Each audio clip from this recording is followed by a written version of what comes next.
నా తరఫున తెలుగు ప్రజల తరఫున కేంద్ర ప్రభుత్వం తరఫున హృదయపూర్వకమైనటువంటి శుభాకాంక్షలు. ఎందుకంటే తెలుగు సినీ పరిశ్రమలో అక్కినేని నాగేశ్వరరావు గారి తర్వాత మీరు పద్మవిభూషణ్ తీసుకోవడము మాకందరికీ గర్వకారణం. మీ యొక్క 45 ఏళ్ల సినీ జీవితంలో పునాది రాళ్ళు వేసుకుంటూ స్వయం కృషితో ఈరోజు ఎదుగుతూ వస్తున్నారు. ఎంతో కష్టపడి మీరు ఈ స్థాయికి చేరుకున్నటువంటి మీకు ఈరోజు కేంద్ర ప్రభుత్వం పద్మవిభూషణ్తో సన్మానించడము నిజంగా ప్రతి తెలుగు బిడ్డ గర్వపడాల్సినటువంటి అంశం అని నేను భావిస్తా ఉన్నాను. Thank you so much. Padma Vibhushan వచ్చిన ఈ సందర్భంలో మీరు అభినందించడానికి నా స్నేహితుడిగా చిరకాల మిత్రుడిగా మీరు రావటం అన్నది నాకు చాలా చాలా సంతోషం, మిక్కిలి ఆనందంగా ఉంది. అండ్ మీ ప్రేమని మీ అభిమానాన్ని ఆస్వాదిస్తున్నాను. Thank you so much. ఢిల్లీలో రాష్ట్రపతి చేతుల మీదుగా తీసుకుంటున్నారు కాబట్టి మేము దానికంటే ముందే మిమ్మల్ని కలవాలి, అభినందించాలనేటువంటి ఆలోచనతో ఈరోజు మీ దగ్గరికి రావడం జరిగింది. మోస్ట్ వెల్కమ్ అండి. దక్షిణ భారతదేశంలో రజనీకాంత్ గారు కానీ మీరు కానీ ఒక మంచి నైతిక విలువలతో కూడినటువంటి నటులుగా మంచి పేరు తెచ్చుకున్నారు. అంతేకాకుండా మన తెలుగు ఇండస్ట్రీస్కి వచ్చినప్పుడు తెలుగు ఇండస్ట్రీలో అప్పుడప్పుడు అనేక రకాల సమస్యలు వస్తుంటాయి, క్రైసిస్ వస్తూ ఉన్నప్పుడు ప్రభుత్వంతో కానీ మీ నటుల మధ్యలో కానీ సినిమా ఇండస్ట్రీ మధ్యలో కానీ వచ్చినప్పుడు సీనియర్ నటుడుగా మెగాస్టార్గా అందరినీ సమన్వయపరుస్తూ మరి ముందుకు తీసుకెళ్ళేటువంటి వారు. అలాంటి మీరు ఈరోజు మరి పద్మవిభూషణ్ రావడం అనేటువంటిది మరి అందరం సంతోషించాల్సిన అంశం అని నేను భావిస్తాను. ఈ ఇండస్ట్రీ లేకపోతే మేము లేవండి. మా చదివిన చదువుకు కానీ మన బ్యాక్గ్రౌండ్కి కానీ ఏదో ఒక మారుమూల ఉద్యోగం చూసుకుంటూ ఉండాల్సిన వాళ్ళు ఈ రోజున ఇంత సెలబ్రిటీ స్టేటస్ కానీ ప్రపంచవ్యాప్తంగా ఎక్కడ మన వాళ్ళు ఉన్నా సరే అక్కడ గుర్తింపు కానివ్వండి, ఇవన్నీ రావడం అంటే కనుక కళామ తల్లి ఆ సినిమా ఇండస్ట్రీ నాకు పెట్టిన భిక్షగా నేను ఫీల్ అవుతుంటాను. ఆ ఇండస్ట్రీ లేకపోతే ఏం లేదు. అందుకని ఇలాంటి ఇండస్ట్రీకి ప్రత్యుపకారంగా నేను ఏం చేయాలి, నాకు ఇంత స్థానం ఇచ్చిన ఇండస్ట్రీకి తిరిగి నేను ఏం ఇవ్వగలను అనేటటువంటి ఒక గ్రాటిట్యూడ్ నుంచి మొదలైంది. క్రైసిస్ వచ్చినప్పుడు నేనేదో నా భుజం కాయాలి, నా వంతు సహాయం చేయాలి అనే ఆలోచన. ఒక ఇంటికి పెద్ద బిడ్డగా పెద్ద కొడుకుగా ఆ ఇంటి కుటుంబ బాధ్యతలకి తన వంతు సహాయం ఎలా చేస్తాడో అలాగే నిర్వర్తించాలని ఉంటుంది. కానీ ప్రతిదానికి పెద్ద నేను అనేటువంటి బేషిజానికి మాత్రం పోవాలని కారణం ఒకటి అనుకుంటే మీరంటే అందరు యాక్సెప్టబిలిటీ ఉంటుంది. అది కూడా ఆ యాక్సెప్టబిలిటీ చిన్నవాళ్ళు కానీ పెద్దవాళ్ళు కానీ ఈ రంగం కానీ ఆ రంగం కానీ మీరు ఏదైనా ఒక మాట చెప్తే దాని మీద మీరు నిలబడతారు, మిగతా వాళ్ళు కూడా మీ మాట గౌరవం ఇస్తారు. అది కారణం నేను అనుకుంటాను. సినిమా రంగం నుంచి రాజకీయాలకు వచ్చి కూడా రాజకీయాలలో మీకంటూ ఒక ప్రత్యేక స్థానాన్ని సంపాదించుకున్నారు. మీరు కొత్త ఒరవడి రాజకీయాల్లో కూడా తీసుకురావడం జరిగింది. మీరు చేపట్టినటువంటి ప్రచార కార్యక్రమం కానీ మీకు వస్తున్నటువంటి స్పందన కానీ అద్భుతంగా మేమందరం ప్రతి కార్యక్రమాన్ని వేరే ప్రత్యామ్నాయ పార్టీలో ఉన్నప్పుడు కూడా మీ రాకను మేము గమనించే వాళ్ళము. మీరు చేస్తున్నటువంటి ప్రచారము కొత్త ఒరవడి మీరు అద్భుతంగా చేశారు. ప్రాంతాలకు అతీతంగా మీకు స్పందన లభించింది, చాలామంది గెలిచొచ్చారు. ఒక ఆర్టిస్ట్గా నేను మంచి స్థితిలో ఉన్నప్పుడు రాజకీయాల్లోకి వెళ్ళాల్సినటువంటి ఒక పరిస్థితులు నెలకొన్నాయి. ఆ సమయంలో నేను ప్రజలకి ఏదో చెయ్యాలనే తప్పనే ప్రధానం తప్ప ఎలాంటి పొజిషన్స్ ఏమిటి దీని నాకు దృష్టి లేదు. ఎందుకంటే అన్నిటికీ మించినటువంటి ఉన్నతమైన స్థానాన్ని వాళ్ళ మనసులో వాళ్ళు ఇచ్చిన తర్వాత దానికి మించి నాకు ఏది కావాలి కోరిక లేదు నాకు. అయితే ఏదో చిన్న ఎత్తున మనకి తెలిసి మనకు అందుబాటులో ఉన్నటువంటి చారిటబుల్ ట్రస్ట్ ఇవి పెట్టి చేస్తాను, నేత్రదానం అని రక్తదానం అని చేస్తున్నాం. కానీ పెద్ద ఎత్తున చేసే అవకాశం భగవంతుడు ఇస్తే కనుక అది చిత్తశుద్ధితోటి నేను మనసావాచ కర్మేణ చెయ్యాలి అని ఆ రకంగా నా కృతజ్ఞత తీర్చుకోవాలని మాత్రం చూపించాలని మాత్రం నాకు ఎప్పుడు ఉంటుండేది. నాకు ఇప్పటికి జ్ఞాపకం ఉంటుంది.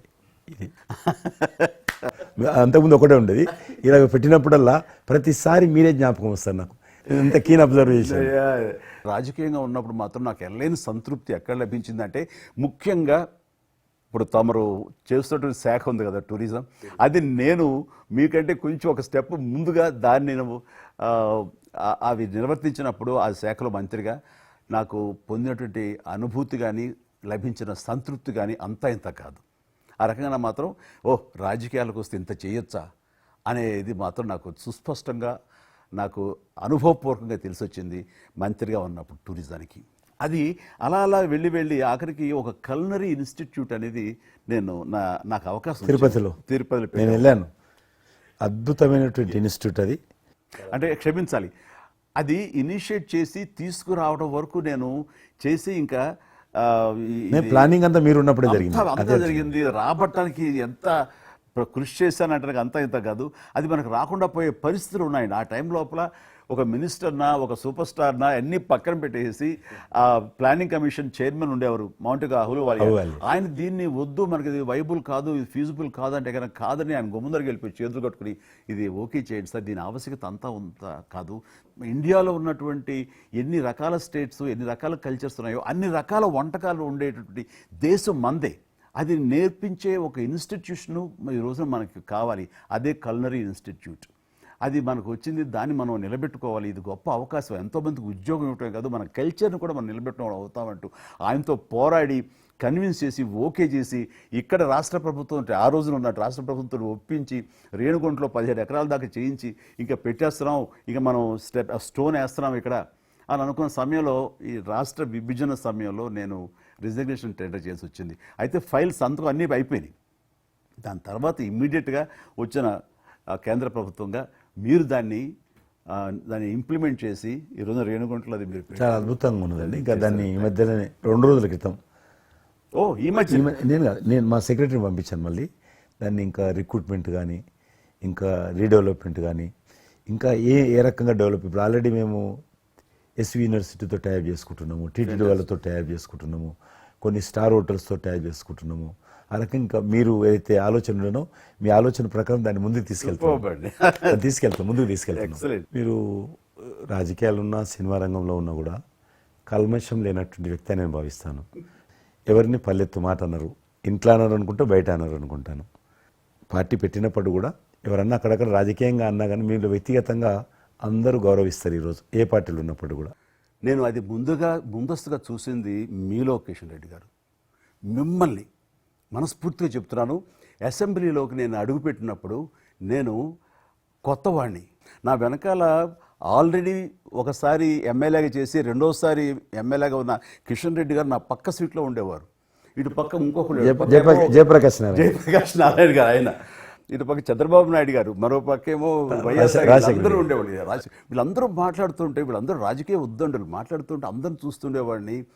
అక్కడ నాకు వచ్చిన షాక్ ఏంటంటే, ఫస్ట్ ఒకళ్ళు దుయ్యబెట్టుకుంటూ తిట్టుకుంటూ అసలు దుర్భాషలు ఆడుకుంటూ కొట్లాడుకునే పరిస్థితి వస్తూ ఇక ఫినిష్ అయిపోయింది, ఇక ఒకళ్ళొకళ్ళు మాట్లాడుకోరు, ఇంకా వీళ్ళు దీర్ఘకాల శత్రువులు వీళ్ళు ఇంకా అనే ఫీలింగ్ వచ్చింది. ఇలా ఉంటుందా అనేది. బట్ దానికి విరుద్ధంగా నేను అసెంబ్లీ అయిపోగానే కారులో నడుచుకెళ్తుంటే ఎవరైతే ఇద్దరు తిట్టుకున్నారో ఒకరొకరు దూషించుకున్నారో వాళ్ళు భుజమే చేసుకుని ఏంది భయ్యా నువ్వు అలా నువ్వు అనలేదు భయ్యా, అరే నా నాయకుడు చూస్తున్నాడు అనకపోతే బాగుండదని ఇట్లా అంటూ నాకు షాక్ తిన్నాను. చాలా ఆశ్చర్యపోయేవాడిని, ఇదే ఇలా ఉంటుందా. మీ సినిమా ఫీల్డ్ కంటే ఎక్కువ నటులు ఉంటారు, మీ సినిమా ఫీల్డ్ కంటే ఎక్కువ నటులు రాజకీయాల్లో ఉంటారేమో అలా అనిపిస్తుంది నాకు.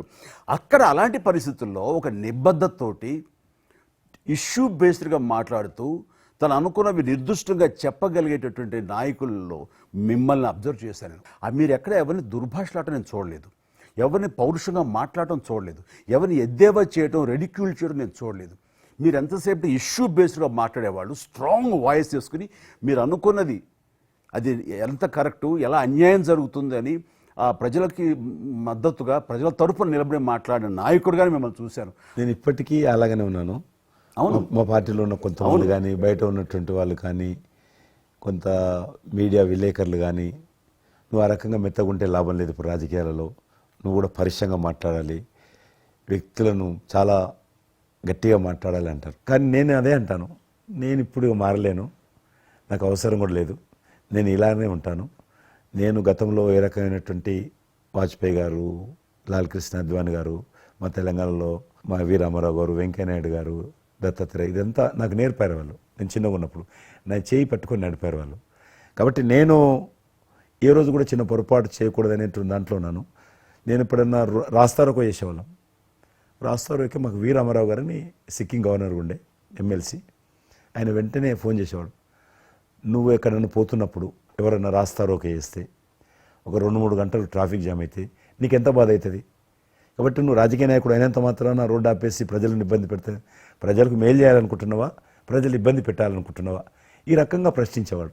నేను ఎవరైనా ముఖ్యమంత్రులది దిష్టిబొమ్మ తగలబెడితే ముఖ్యమంత్రి తగలబెట్టొద్దు, కావాలంటే గవర్నమెంట్ తగలబెట్టు, వ్యక్తి ఆ రకం చిన్న చిన్న విషయాలు నాకు ఫ్యాంటాస్టిక్ సార్. ఈ రోజుల్లో ఎంతమంది ఇలా ఆలోచించే నాయకులు ఉన్నారు, ఎంతమంది స్టేట్స్మెన్లు ఈ రకమైన సలహా ఆ తర్వాత వచ్చే యంగ్ నాయకులకి సలహా ఇచ్చేవాళ్ళు ఉన్నారు. అవన్నీ కరువడిపోతున్నాయి. ఇవన్నీ కూడా చరిత్రలో జరిగేవంట అనే స్థితిలాగా ఉంది మీలాంటి వాళ్ళు లేకపోతే కనుక. ఈరోజు మనము స్వాతంత్రం వచ్చి 75 సంవత్సరాలైంది. ఈ 75 సంవత్సరాల్లో మనం అనేక రకాలుగా అభివృద్ధి చేసుకున్నాము, ప్రాజెక్టులు కట్టుకున్నాము, ముందుకెళ్ళాము, కొంత మెరుగైనటువంటి పరిస్థితి వచ్చింది. కానీ మన తర్వాత వచ్చినటువంటి స్వాతంత్రం వచ్చినటువంటి దేశాలు కూడా డెవలప్డ్ కంట్రీగా ఎమర్జ్ అయినాయి. మనం ఇంకా డెవలపింగ్ కంట్రీ, అభివృద్ధి చెందిన దేశంగా ఎదగలేదు. కానీ దురదృష్టం ఏంటంటే మనకు టార్గెట్ పెట్టుకోలే, ఎప్పటి లోపల మనం లక్ష్యం చేరుకుందాం అనేది ఎక్కడ కూడా పెట్టుకోలేదు. ఇంకో 75 సంవత్సరాల తర్వాత ఇట్లనే ఉన్నాం అనుకో, ఇంకో 75 సంవత్సరాల తర్వాత కూడా వెనక తిరిగి చూస్తే మనం డెవలపింగ్ కంట్రీగా ఎమర్జ్ కాము. అందుకే ఈ మధ్యలో మన కేంద్ర ప్రభుత్వము ఒక టార్గెట్ పెట్టుకుంది. ఇప్పుడు కమింగ్ 25 ఇయర్స్ ప్రపంచంలో అత్యధికమైనటువంటి యూత్ పాపులేషన్ ఇండియాలో ఉంటుంది. ఎగ్జాక్ట్లీ. కాబట్టి ఈ 25 ఇయర్స్ అమృతకాలం అంటారు దీన్ని. ఎగ్జాక్ట్లీ. ప్రధానమంత్రి కూడా అప్పుడప్పుడు అంటుంటారు ఇది అమృత కాలం. కాబట్టి ఈ 25 ఇయర్స్ మన యూత్ కానీ ప్రతి ఒక్క ఫీల్డ్ కానీ మనము ఇప్పుడు సినిమా ఫీల్డ్ అందుకు సినిమా ఫీల్డ్ 2047లో ఏ రకంగా ఉండాలి, ప్రపంచాన్ని ఏ రకంగా డామినేట్ చేయాలి, అగ్రికల్చర్ ఏ రకంగా డామినేట్ చేయాలి, ఇండస్ట్రీ ఏ రకంగా డామినేట్ చేయాలి, ఎన్జిఓస్ ఏ రకంగా పనిచేయాలి, ఆర్థిక వ్యవస్థ ఏ రకంగా ఉండాలి, ఆ రకంగా ఎవరికి వారు 140 కోట్ల మంది మనం అనుకొని 2047 లోపల 100 సంవత్సరాల స్వాతంత్ర పండుగ జరుపుకుంటాము. ఆ రోజుకు మనం అభివృద్ధి చెందిన దేశంగా ఎదగాలి. ఇంకొక మాట అంటారు ప్రధానమంత్రి గారు, అప్పుడు ఏ పార్టీ ఉంటుందో అధికారం మనకు అనవసరం. అప్పుడు ఎర్రకోట నుంచి ఏ ప్రధానమంత్రి ఏ వ్యక్తి జాతీయ పతాకం ఆవిష్కరిస్తారో మనకు సంబంధం లేదు, ఎవరైనా ప్రజలు అనుకుంటారు. కానీ ఆ రోజుకు మన దేశం ప్రపంచంలో డెవలప్డ్ కంట్రీ స్థాయికి ఎదిగి 3, 4, 5 ఉంటే వాటిలో మన దేశం ఉండాలి అనేది అని ఈరోజు మనం అందరం ఒక లక్ష్యంగా పెట్టుకొని ముందుకెళ్తే యూత్ ఏదైతే అంటున్నారో మీరు, ఆ యూత్ కూడా మరి వాళ్ళ జీవితం సాఫల్యం చెందినట్టు అవుతుంది. ఇప్పుడు డెవలప్డ్ కంట్రీస్లో మనది ఆర్థికంగా చూసుకుంటే కనుక ఆర్థిక వ్యవస్థగా మనది 5వ కంట్రీగా డెవలప్ అయింది. లార్జెస్ట్ ఎకానమీ ఈ మధ్య కాలంలో, ఈ మధ్య సంవత్సరాల్లో, ఒక దశాబ్ద కాలం లోపల. ఇప్పుడు వచ్చే 5 సంవత్సరాల్లో మనం థర్డ్ ప్లేస్ చేరుతాం. ఇప్పుడు యూకే లాంటి మనల్ని పరిపాలించి మన ఆక్రమించుకొని పరిపాలించినటువంటి బ్రిటన్ కూడా వెనకకి నెట్టేసి 5వ స్థానానికి వచ్చేసి వచ్చేటువంటి 5 సంవత్సరాల్లో ఖచ్చితంగా మనం 3వ స్థానంలోకి లార్జెస్ట్ ఎకానమీ కంట్రీగా మనం ఎమర్జ్ అవుతాం. 100%. అవన్నీ ఇప్పుడు జరుగుతున్నటువంటి ఈ యొక్క డెవలప్మెంట్స్, ఈ ఆర్థిక సంస్కరణలు ఇవన్నీ చూస్తుంటే ఖచ్చితంగా ఆ రోజు ఎంతో దూరం లేదు మీరు చెప్పినట్లుగా. మీ తెలిసి మధ్యలో G20 సమావేశాలు నిర్వహించినప్పుడు నేను మీతోటే మాట్లాడాను. శ్రీనగర్ అంటే ఎట్లా ఉండని పరిస్థితి తెలుసు. ఈ టూరిజం మినిస్ట్రీకి 4 మీటింగ్లు అవుతాయి. ఒక మీటింగ్ అక్కడ పెట్టాలని నిర్ణయించుకున్నప్పుడు ప్రధానమంత్రి అన్నారు, సినిమా ఫీల్డ్ మీద చర్చించండి, ఎందుకంటే సినిమా ఫీల్డ్ ఎక్కువగా షూటింగ్లు చేసేవాళ్ళు. మేము చిన్నగా ఉన్నప్పుడు జమ్మూ కాశ్మీర్ వెళ్ళలేదు ఎవరం కూడా, కానీ దేశంలో ఉన్నటువంటి కోట్లాది మంది కాశ్మీర్ అందాలను చూశారు సినిమాల కారణంగా. ఎవరు పోలేదు అక్కడికి, కానీ చూశారు. కాబట్టి ఆ సినిమా ఫీల్డ్కి సంబంధించినటువంటి సెషన్ పెట్టాలి మీరని చెప్పి ప్రధానమంత్రి గారు చెప్పి ఆయన ఆదేశించిన తర్వాత ఈ సినిమా ఫీల్డ్కి సంబంధించి అన్ని దేశాలకు సంబంధించినటువంటి ప్రముఖులందరినీ కూడా ఆహ్వానించాం. అప్పుడు మేము మీటింగ్ పెట్టాలంటే పాకిస్తాన్ అన్ని దేశాలకు లెటర్స్ రాసింది, చైనా లెటర్స్ రాసింది, టెర్రరిస్ట్ ఆర్గనైజేషన్స్ అన్నీ కూడా హెచ్చరించాయి. జమ్మూ కాశ్మీర్కి వస్తే Kashmir is a disputed place అది, కాబట్టి ఎవరు రావద్దు, వస్తే మాత్రము ఏమైనా అవుతే మాకు సంబంధం లేదని పాకిస్తాన్ కూడా అందరూ హెచ్చరించారు. బట్ ప్రైమ్ మినిస్టర్ చెప్పాడు, ఎట్టి పరిస్థితుల్లో మీటింగ్ పెట్టి తీరాలి, నువ్వు నాకు అనవసరం, నీకేం కావాలో నేను అన్ని ఏర్పాటు చేస్తాను. ఆ తర్వాత నేను మీతో మాట్లాడి ఆ రోజు అప్పుడే కాశ్మీరు అని అనగానే మీరు కాశ్మీరు లోయల్లో కన్యాకుమారి ఇలాంటి సాంగ్స్ ఎన్నో మాకు గుర్తుకొచ్చినాయి. అలాంటిది మళ్ళీ మీరు మీ పార్టిసిపేషన్ ఉంటే బాగుంటుంది అనుకున్నప్పుడు ఆ టైంలో నేను రాలేని పరిస్థితిలో రామ్ చరణ్ వస్తే బాగుంటుంది, అతను RRR సినిమా ఆస్కార్ అవార్డు తోటి తను మంచి ఆస్కార్ అవార్డు వచ్చింది, బాగుంటుంది ప్రధానమంత్రి గారు చెప్పాను. అప్పుడు అందరూ ఫారినర్స్ డెలిగేట్స్ అందరూ కూడా ఏ సినిమా సాంగ్ అది నాటు సినిమా డాన్స్ చేశారు అక్కడ. ఎవరు మన కొరియన్ మినిస్టర్.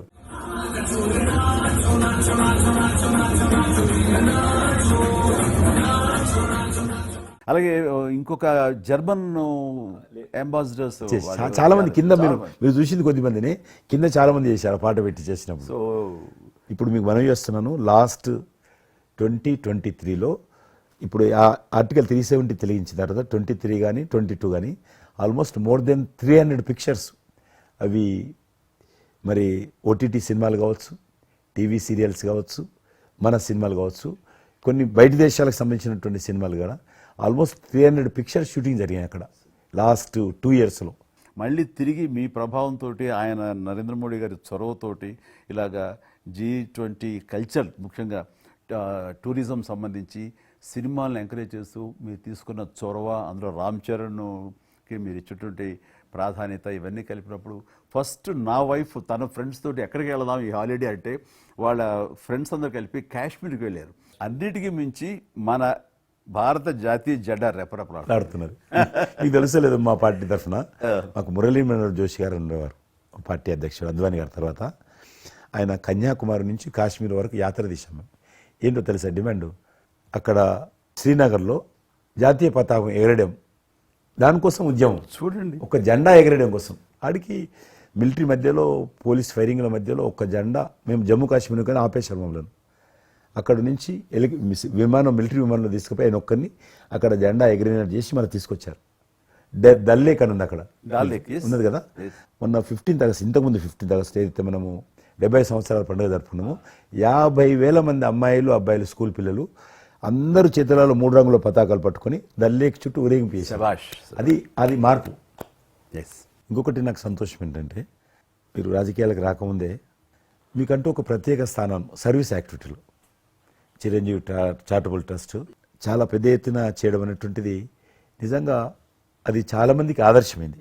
మిమ్మల్ని చూసిన తర్వాత చిరంజీవి గారు పెట్టిన అంత పెద్ద నటు పెట్టడం మనం చేయకూడదని వాళ్ళ స్థాయిలో పెట్టినటువంటి చాలా సంస్థలు మీ నుంచి స్ఫూర్తి తీసుకొని పెట్టారనేది నాకు తెలిసిన వాళ్ళు కూడా చాలామంది చెప్పారు. కాబట్టి అది గొప్ప విషయం. మీకు ఎందుకు వచ్చింది ఐడియా? అది ఏదైనా సరే ముందు మన మనసులో తిరిగి ప్రత్యుపకారంగా ఏదైనా చెయ్యాలి అనే భావం ఒకటి ఉంటేనండి అవకాశాలు ఎదురుగా ఉంటాయండి మన ఎదురుగా. అలా చూసినప్పుడు ఆ టైంలో రక్తం దొరకక చనిపోయే వాళ్ళు చాలామంది ఉన్నారు. అది గర్భస్రావంతో, డెలివరీ సమయంలో, యాక్సిడెంట్ సమయంలో కొంతమంది క్షతగాతులు, అట్లాగా లుకేమియా కానివ్వండి, క్యాన్సర్ కానివ్వండి, ఇలాంటివి తలసేమియా కానివ్వండి, ఇలాంటి చాలామంది ఉన్నారు.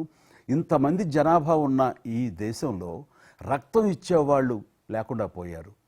ఎందుకంటే రక్తం అనేది ల్యాబుల్లో తయారు చేసేది కాదు, ఒక మనిషి మరొక మనిషికి దానం ఇస్తేనే జరిగేది. సో ఆ మాత్రం లేదు, ప్రత్యామ్నాయం లేదు. సో ఇది కేవలం మంచి మనసుతోటి ఉండేవాళ్ళు ఇచ్చేదే.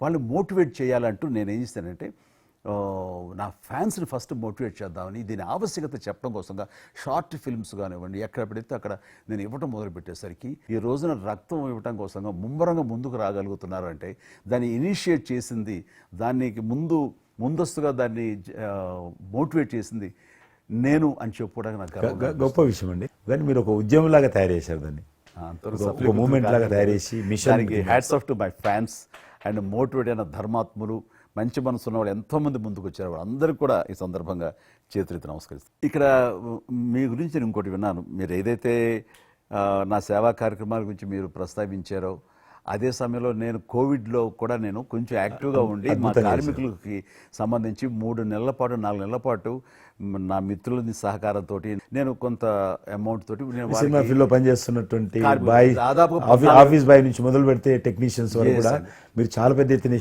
చాలా మందికి నేను గ్రాసరీస్ ఇవ్వగలిగాను వాళ్ళకి బయటికి రాని పరిస్థితిలో. బట్ అదే పరిస్థితిలో మీరు దేశవ్యాప్తంగా మీరు ముఖ్యం ఇక్కడ మన రాష్ట్రానికి సంబంధించి తెలంగాణలో మీరు ఫ్రంట్ లైన్లో ఉండి ప్రతి వాళ్ళని పరామర్శిస్తూ, ప్రతి హాస్పిటల్కి వెళుతూ, ఎవరైతే ఆ రోజున ఫ్రంట్ లైన్ హీరోస్ ఉన్నారో వాళ్ళందరినీ పరామర్శిస్తూ మీరు అద్భుతంగా పెద్ద ఎత్తున చేశారు.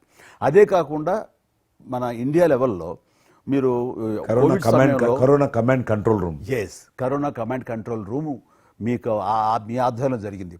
అప్పుడు మీరు చేసిన సేవల గురించి దేశం ప్రస్తావించారు. అంటే అప్పుడు నోడల్ మినిస్ట్రీ, హోమ్ మినిస్ట్రీ ఉండింది.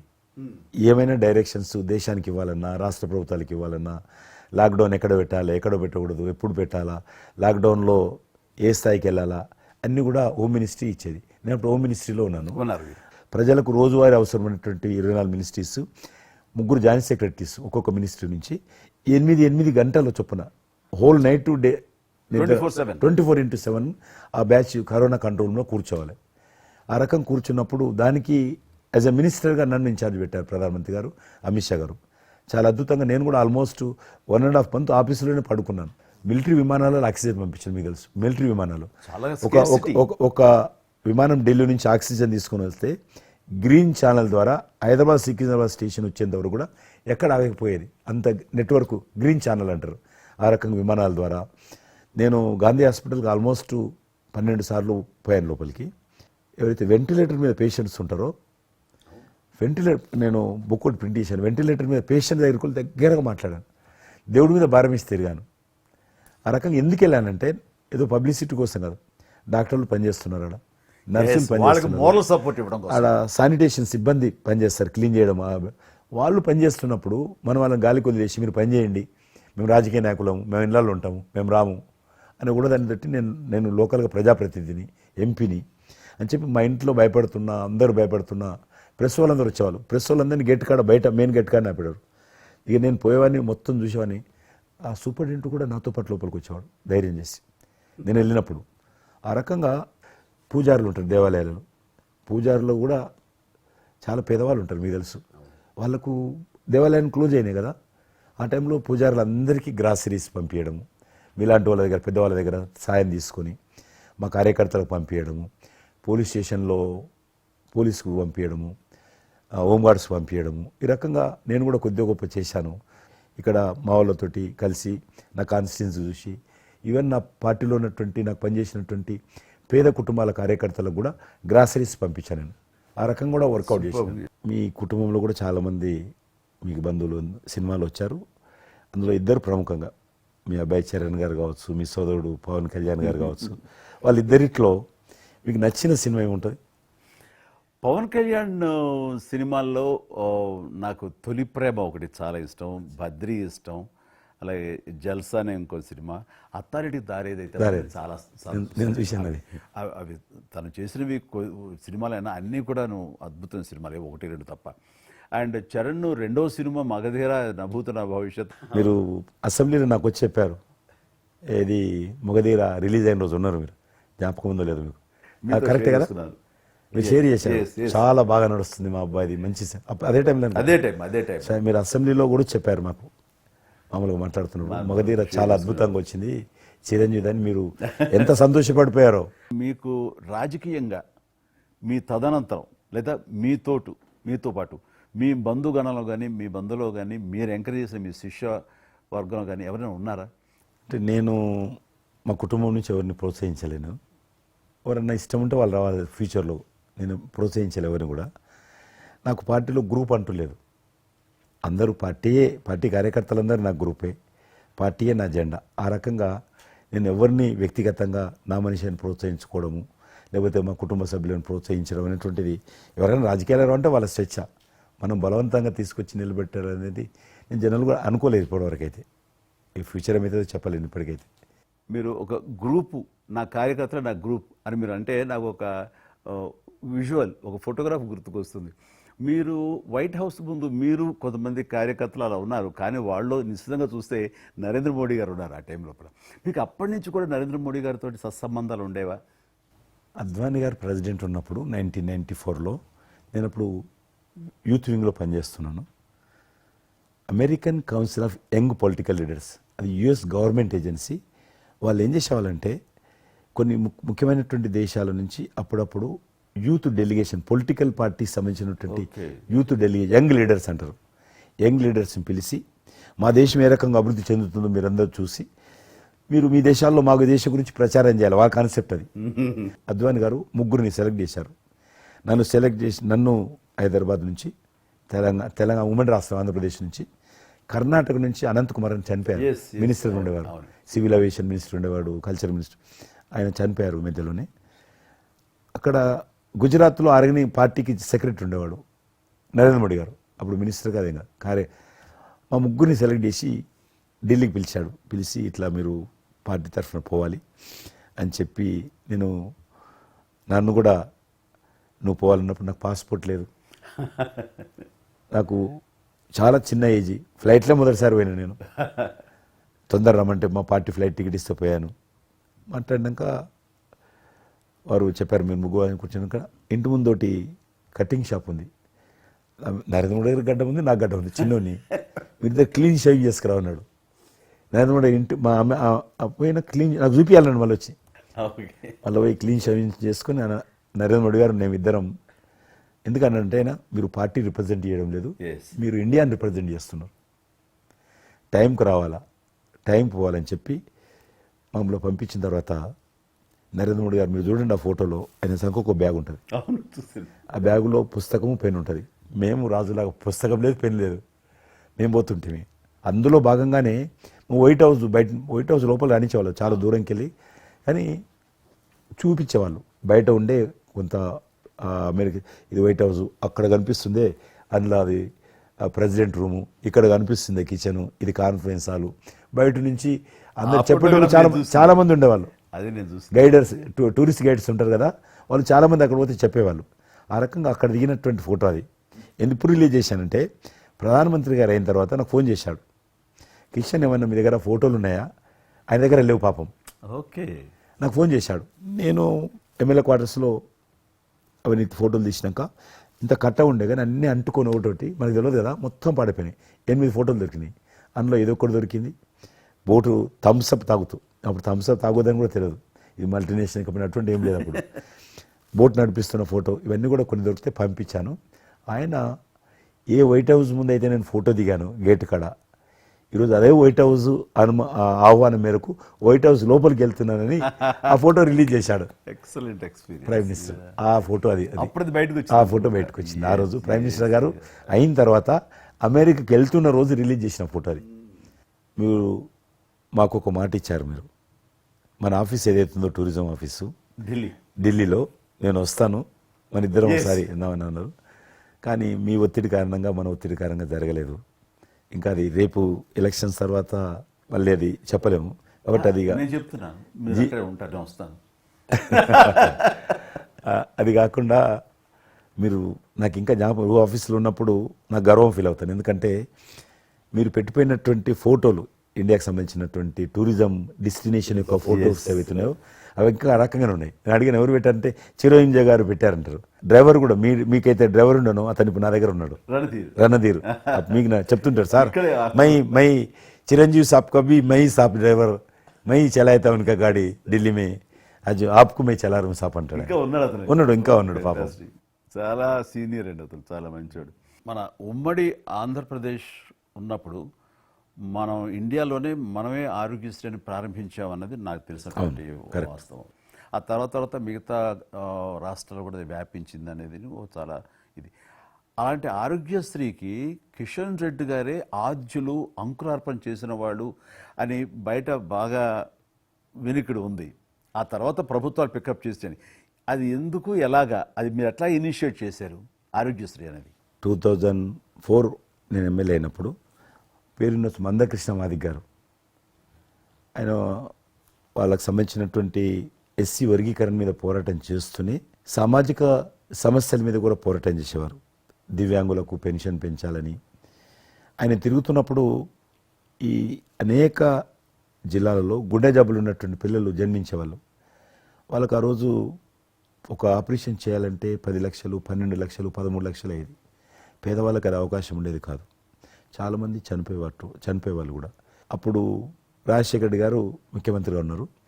మేము ట్యాంక్ బండ్ కింద అంబేద్కర్ భవనం ఉంది, అక్కడ మీటింగ్ పెట్టుకున్నాము. ఒక 3000 మంది పసిపిల్లలు వాళ్ళ తల్లిదండ్రులు వచ్చారు. మీటింగ్ అయినాక ఆ మీటింగ్లోనే ఒక అబ్బాయి చనిపోయాడు. ఇప్పుడు ఏం చేయాలి సేమ్ అబ్బాయి అంతే వచ్చాడు, చిన్న పసిబాబు అందే వచ్చాడు, అబ్బాయి చనిపోయాడు. మేమేం చేసినాం, నేను మందకృష్ణ గారు కలిసి, నేను కూడా ఉద్యమానికి వెళ్ళాను. ఆ అబ్బాయి డెడ్ బాడీ పట్టుకొని అంబేద్కర్ ట్యాంక్ బండ్ నుంచి అంబేద్కర్ విగ్రహం దగ్గరకు వచ్చాం. మాతో పాటు ఆ పసిపిల్లలందరినీ తీసుకొచ్చాం, 3000 మంది పసిపిల్లలు.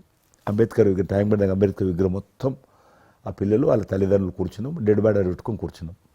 ఎట్టి పరిస్థితుల్లో రాష్ట్ర ప్రభుత్వము ఈ అందరికీ కూడా ఉచితంగా చిన్నపిల్లలందరూ కూడా ఆపరేషన్ చేయించాలి, ప్రైవేట్ హాస్పిటల్లో కానీ ఎక్కడైనా వాళ్ళ ఇష్టం చేయించాలి, వీళ్ళ ప్రాణాలు కాపాడాలని డిమాండ్ తోటి కూర్చున్నాం. 11 గంటలకు కూర్చున్న తర్వాత రాజశేఖర రెడ్డి గారు దురదృష్టం ఆ రోజు ఢిల్లీకి వెళ్ళిపోయాడు. ఢిల్లీలో ఉన్నాడు. బట్ ఢిల్లీ నుంచే ఫోన్లో మాట్లాడారు ఆయన. మాట్లాడి నేను తర్వాత ఆలోచిస్తాం, మీరు అట్లా చేయొద్దు, ఎందుకంటే మమ్మల్ని లాఠీ చేయడానికి వీలేదు, పసిపిల్లలు, గుండె జబ్బులు ఉన్న పిల్లలు, మమ్మల్ని నెట్టేయడానికి వీలేదు పోలీసులో కూడా విచిత్రమైన పరిస్థితి, ఆందోళన, ఉద్యమం చేస్తున్నాం మేము, చాలా డెడ్ బాడీ పెట్టుకొని ఉన్నాం, ఏం చేయాలో పోలీసులకు తోచది. ముఖ్యమంత్రి గారు అన్నప్పుడు రాజశేఖర్ గారు మా మెడ మీద కత్తి పెట్టి మీరు ఈ రకంగా దబాయిస్తున్నారు, ఏమని అనుకోండి సార్, మీరు కృష్ణ గారు చాలా గట్టిగా ఉన్నారు, ఏమని అనుకోండి, మీరు ఎట్టి పరిస్థితుల్లో ఇది చేయాలని చెప్పి మేమిద్దరం కదలాలి. రాత్రి ఆల్మోస్ట్ 10 o'clock మళ్ళీ ముఖ్యమంత్రి గారు ఫోన్ చేసి మీరు మాట చెప్పడం కాదు ఆర్డర్ రావాలను, వీళ్ళందరికీ ఫస్ట్ మేము రాష్ట్ర ప్రభుత్వం తరఫున గుండె జబ్బులు ఉన్నటువంటి పిల్లలందరికీ ఎంత డబ్బైనా ఖర్చు అయినా సరే మేము ఆపరేషన్ చేయిస్తానని చెప్పి ఢిల్లీ నుంచి మాట ఇచ్చి ఆర్డర్ తీసి మా చేతులు పెట్టినాక మేము పిల్లలందరినీ తీసుకొని వెళ్ళిపోయినాం, ఫస్ట్ పిల్లలు వాళ్ళ తల్లిదండ్రులు. ఆ తర్వాత మళ్ళీ ముఖ్యమంత్రి గారు వచ్చిన తర్వాత మళ్ళీ మీటింగ్ పిలిచాడు మమ్మల్ని. పిలిచి ఈ రకంగా చేయడం తప్పు, మీరు నన్ను బెదిరించారు, బ్లాక్మెయిల్ చేశారు, ఆర్డర్ చేశారు, ఏమని అనుకోసారి మేము పిల్లల ప్రాణాలు కాపాడడం కోసం చేశాం తప్ప మీకు వ్యతిరేకంగా కాదు, ఇంకొకరు కాదు. అందులో బాబు చనిపోయాడు. తర్వాత ముఖ్యమంత్రి ఆలోచన చేసి డాక్టర్లను పిలిచి ఎట్లా చేద్దాము, అప్పుడు సర్వే చేయించాడు. వాళ్ళు గ్రామ పంచాయతీలో సర్వే చేస్తే 2 లక్షల మంది పిల్లలు ఉన్నారు ఒక్క ఆంధ్రప్రదేశ్లోనే. ఉభయ రాష్ట్రాల్లో గుండెకు జబ్బు హోళ్ళు ఉండి పుట్టినటువంటి వాళ్ళు 2 లక్షల మంది పిల్లలు ఉన్నారు. ఇంతమందికి నేను ఎట్లా చేస్తా అది ఇదని మళ్ళీ సర్వే వచ్చిన తర్వాత వెరిఫికేషన్ వచ్చిందని లిస్ట్ తీశాడు, అంచనా వచ్చిన తర్వాత.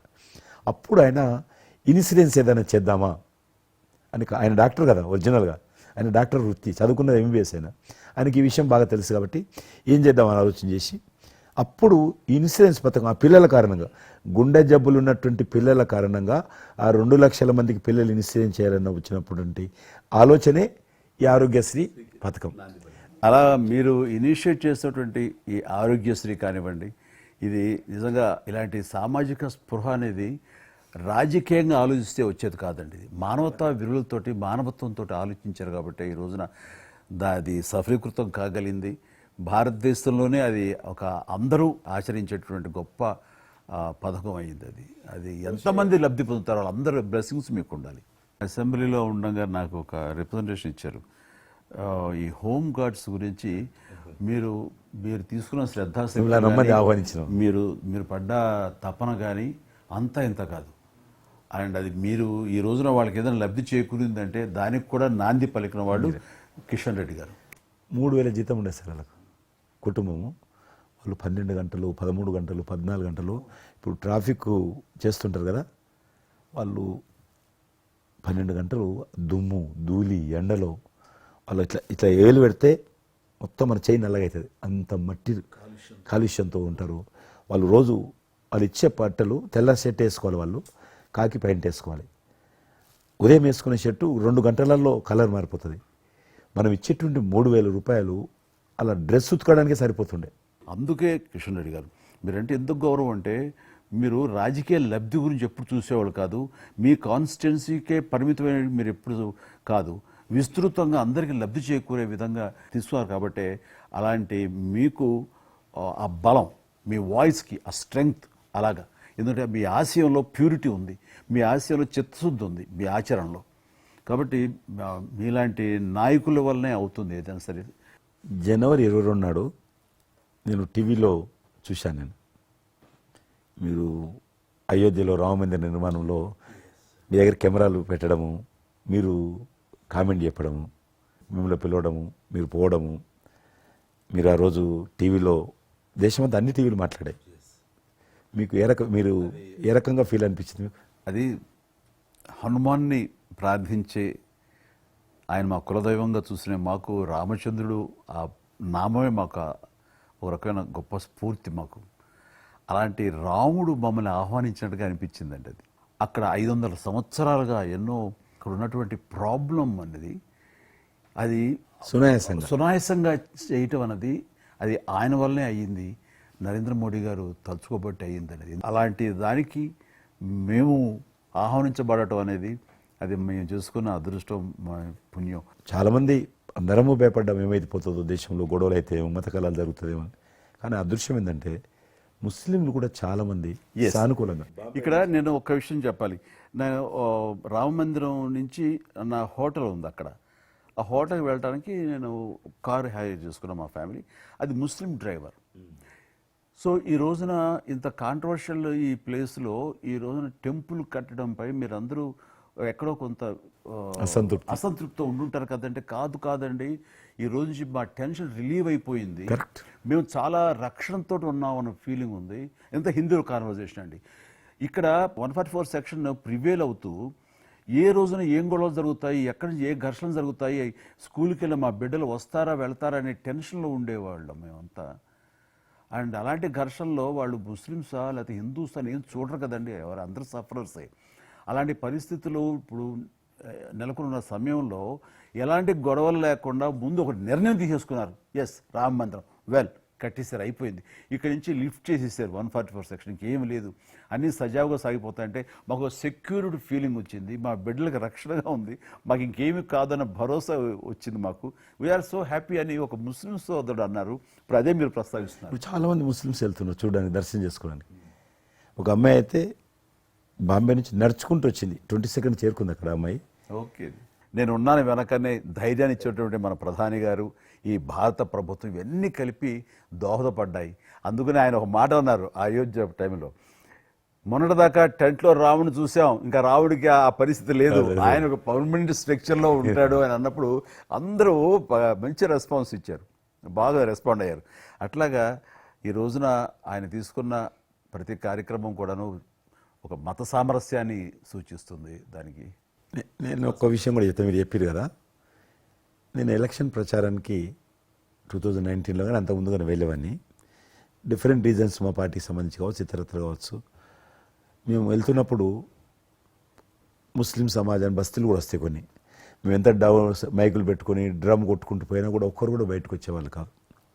ఇప్పుడు పరిస్థితి త్రిపుల్ తలాక్ అని ఒకటి ఉండేది, అది ముస్లింలో ఒక సాంప్రదాయం. అది ఏదైనా భర్త కోపం వచ్చినా 3 సార్లు తలాక్ అంటే ఆడబిడ్డ ఇంటి నుంచి వెళ్ళిపోవాలి. 3 సార్లు అంటే తలాక్ అంటే వెళ్ళిపోవాలి. అయితే దాన్ని మోడీ గారు త్రిపుల్ తలాక్ సిస్టాన్ని చట్టం చేసి ఇది చేయడానికి వీల్లేదు, ముస్లిం మహిళలకు కూడా హక్కులు ఉంటాయి అని చెప్పి ఆయన చేశాడు. అప్పుడు కూడా చాలామంది భయపెట్టించారు, మత కళాలు జరుగుతాయి, అట్లా వేయొద్దు, నువ్వు ముస్లిం పర్సనల్ విషయాల్లో మీరు జోక్యం చేసుకుంటున్నారంటే ఆయన చాలా వివరంగా చెప్పాడు. ఈరోజు నువ్వు ఒక భర్తగా నీ భార్యకు తలాక్ అని ఇచ్చేసి పంపించేస్తున్నావు. రేపు నువ్వు తండ్రి అవుతావు, తండ్రి అయిన తర్వాత కూడా మీ అల్లుడు నీ కూతురుకు తలాక్ తాగని విడాకులు ఇచ్చి పంపిస్తే అప్పుడు నువ్వు ఎంత బాధపడతావు? కాబట్టి ఏ తండ్రి అయినా సరే అట్లుంటుంది. కాబట్టి ఇది ఈ రకమైనటువంటి ఉండకూడదని చెప్పి ఆయన త్రిపుల్ తలాక్ రద్దు చేస్తే, నేను ప్రచారానికి వెళ్తున్నప్పుడు అంతకుముందు బయటకు వచ్చేవాళ్ళు కాదు. ఉదాహరణకు నేను ఇట్లా పోతున్నాను అనుకోని, రోడ్డు రథం మీద నేను పోతుంటే ఇటు సైడ్ నుంచి ఒక ముస్లిం అన్న భార్యను కూర్చొని పెట్టుకుని మోటార్ సైకిల్ మీద నడుపుకుంటూ వచ్చేవాడు. ఇప్పుడు ఏం చేస్తున్నంటే భర్తకు చూడకుండా ఎన్నుకున్నటువంటి భార్య పరద లేపి ఇట్లా నాకు ఊపుతున్నచ్చి, ఇది నేనే సాక్ష్యం. అంత మార్పు వచ్చింది. కట్టన్స్ ఓపెన్ చేసి బస్తీలలో ఇండ్ల ముందుకు వెళ్తుంటే ముస్లిం ఆడబిడ్డలు వచ్చి, మాతృమూర్తులు వచ్చి, తల్లులు వచ్చి చేతులు ఊపుతున్నారంటే నిజంగా సంతోషం. అంటే ఆడబిడ్డలో 10 కోట్ల మంది ముస్లిం ఆడబిడ్డలు ఉంటారు దేశంలో, కానీ అది రావడంతో వాళ్ళకు ఒక ధైర్యం వచ్చింది, వ్యతిరేకత లేకుండా, ఏ ప్రొటెస్ట్ లేదు. అదే ఫస్ట్ ఆఫ్ ఆల్ విజయం. కాబట్టి ఈరోజు ఆ రకంగా మీరు చెప్పిన దాన్ని బట్టి వాతావరణం మార్పు వచ్చింది. ఈరోజు మత కళాలు లేవు, కర్ఫ్యూలు లేవు. హైదరాబాద్లో ఎన్ని గొడవలు జరుగుతుండే, ఒక్క గొడవ లేదు ఎక్కడ. బాంబేలో, యూపీలో ఎక్కడ చూసినా మత కళాలు ఉండేది. ఈరోజు ఆల్మోస్ట్ 98% కమ్యూనల్ క్లాసెస్ అయిపోయినాయి. ఎక్కడ కూడా కర్ఫ్యూ అనే లేదు. దేశంలో ఎక్కడో దగ్గర కొన్ని నగరాలలో కర్ఫ్యూ ఉంటుండేది, కొన్ని నగరాల్లో మత కళాలు జరుగుతుండేది. ఎక్కడో ఒక దగ్గర యూపీలోను, మధ్యప్రదేశ్లోను, మహారాష్ట్రను, ఇప్పుడు బీహార్లోను ఎక్కడ లేదు. ఈవెన్ జమ్మూ కాశ్మీర్ లాంటి రాష్ట్రంలో కూడా 144 సెక్షన్ లేనటువంటి పరిస్థితి ఉన్నది. మీరు వేయచ్చా అంటే అద్భుతంగా ఉన్నమాట. అది నరేంద్ర మోడీ గారు చాలా విజనరీగా ఆ రకంగా చేశారు. చాలా సంతోషం కృష్ణరెడ్డి గారు. మీరు నన్ను అభినందించడానికి అవార్డు తీసుకుంటున్న సమయంలో ఆ పురస్కరించుకుని మీరు వచ్చినందుకు, నన్ను అభినందించినందుకు ధన్యవాదాలు తెలియజేస్తూ, మీతో ఇంతసేపు సంభాషించడంలో ఎన్నెన్నో విషయాలు తెలుసుకున్నాను, నాకు అనుభవపూర్వకంగా తెలిసి మీతో పంచుకున్నాను. అండ్ మీలాంటి నాయకులు రావాలి, ఉండాలి, మరి ఎంతోమందికి ఇన్స్పిరేషన్గా ఉండాలి.